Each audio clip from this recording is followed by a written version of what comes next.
With Spider-Man Extended Cut leaving theaters and the final cut of the film about to be released on digital and Blu-ray, there has been even more speculation about what is going on with the Spider-Man character. Ever since the alleged breakup between Marvel and Sony back in August, fans have been outraged that they will possibly no longer see Spidey interact with the rest of the characters in the MCU.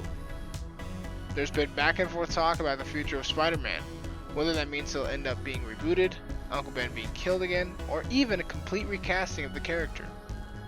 Now there are more talks of Venom and Spider-Man crossing over down the line, which didn't seem very possible until now.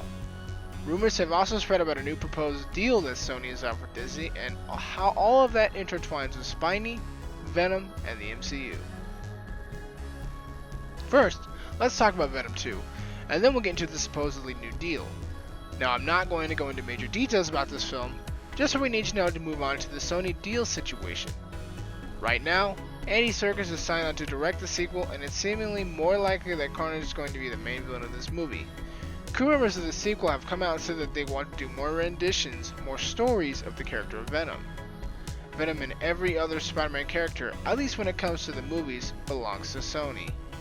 With the release of the first Venom movie being somewhat successful, even without Spider-Man's involvement, naturally Sony would want to do the very next best thing they can do without Spider-Man to make more money. And that is Venom vs. Carnage. However, now that Sony Marvel deal has fallen through, there are new reports that Spider-Man might show up in Venom 2 or at least at the end. There's even rumors that Tom Holland shot a cameo that was not put in the final cut of the first Venom. All of this is just speculation, of course. However Venom 2 turns out, it's highly likely that Carnage will not be completely destroyed, or if he does, something worse comes around the corner that will force Spider-Man into Sony's Venomverse, which will cause the Webhead and the Anti-Hero to team up. This would probably be one of the fans' most biggest anticipated team-ups besides the Avengers. This brings us to our new deal, and it goes like this. There are new reports released, the same reports leaking the She-Hulk and Ms. Marvel TV shows, that suggest that Sony has offered Disney a new deal. The deal suggests that Disney gets 30% of the Spider-Man character, with the only condition that Venom joins the MCU. It is uncertain whether or not this deal is even true, or if Disney will even respond. And that's the deal in a nutshell. What do I think? I think that 30% offer is more viable than Venom ever joining the MCU.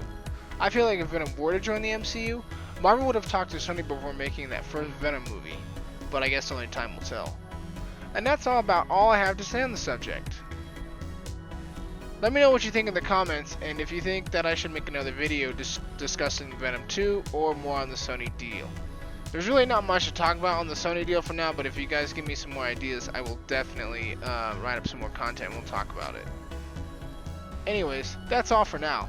If you like this video, feel free to whale up that subscribe button, and I'll spider sense you in the next one. Dual Dyer, out.